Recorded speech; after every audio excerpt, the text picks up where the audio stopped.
Hi developers, now we will discuss the scenario where we have to pass the dynamic values in the route. Suppose we are on the path about and we want to send the ID here or any dynamic value, suppose 1 or suppose 2 in the URL. Let's go here.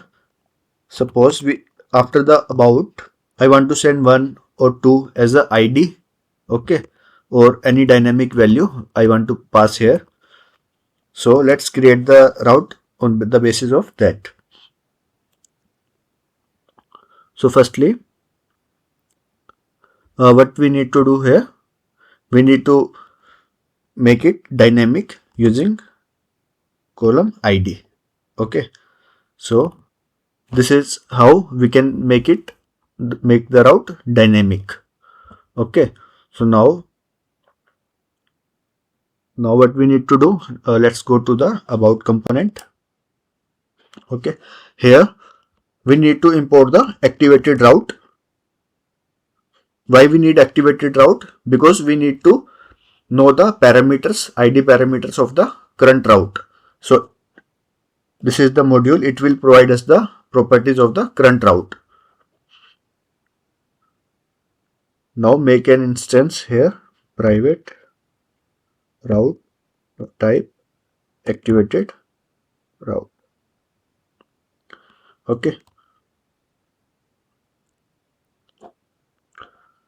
Suppose we are on the route about slash ID, about slash 1. We want to fetch that ID from the route. How we fetch that? Let's make a variable ID of type string. Okay. Let's make it empty string for now. Okay. So now in ng on init, we will access the route parameters using this activated route property. Okay. So this dot id is equals to this dot route dot, we have a property snapshot. Okay. Inside the activated route we have snapshot. Okay. Dot paramap dot get id. This is how we can get the ID using snapshot method. This is the snapshot method to get the dynamic value from URL. Okay.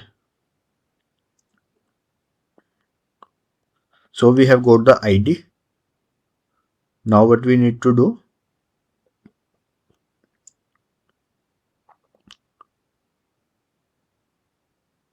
string or null. Okay. So now what we need to do, we have got the ID here. Okay. So let's go to the about template page. Okay.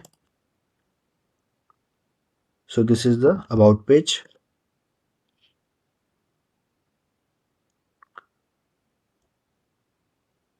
And let's make another heading, the dynamic ID.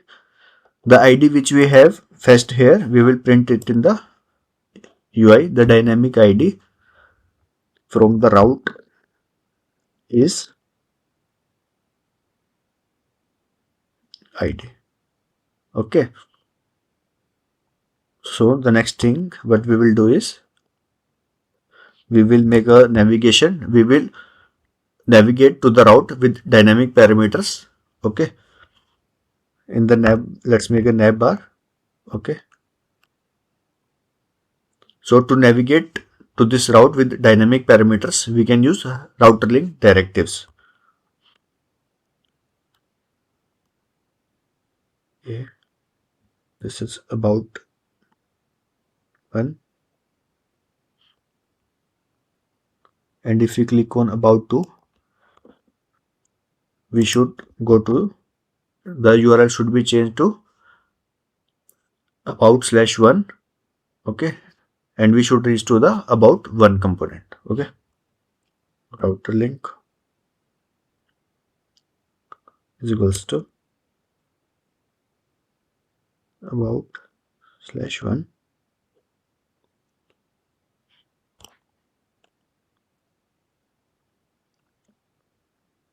Okay, so it will generate links like /about/1 and /about/2, and Angular will match them with this ID, with this path about/ID, and pass the dynamic value ID to the about component. Okay, so now let's save the code and let's check it in the browser.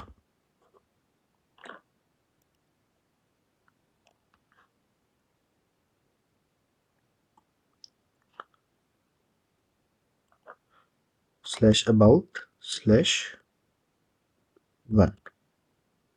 Okay, so we are on the about page and the dynamic value ID from the route is 1. Okay, so we have passed 1 as a dynamic value. Okay, so we have passed it as a 1 about/ID1. Okay, now here we are fetching that ID using ActivatedRoute snapshot method. This .route .snapshot .paramap .get ID. Using this we are getting the ID and we are displaying it in the UI. The dynamic ID from the route is 1. So now if we change the ID to 2, we are getting the dynamic ID from the route is 2. Okay, and if we click on about 1, so you can see the URL is changing. Okay, and if we are clicking on about 2, it is changing, the URL changing, but this UI, it is not changing, it is stuck to only 2. If you're clicking on 1 about 1, this is changing, it is not changing. Okay, why? Because here we are using the snapshot method. Okay, but if we want to change the ID in the UI also, we don't have to use the snapshot method. Okay, for that we need to use subscribe. Okay, so what's the difference? In snapshot method, the snapshot method is a one-time retrieval of the parameters when the component is initialized. So it means it will capture the current state of the parameters at the time the route is activated. Okay, so we should use snapshot method only when we need to access the route parameters only once. But if we want to access the route parameters dynamically, we need to use the subscribe method. Okay, so now what we need to do, let's comment the code and we will use subscribe method. So how to use that? So this .route.parameter.subscribe, using this we can use the subscribe method. So let's implement this.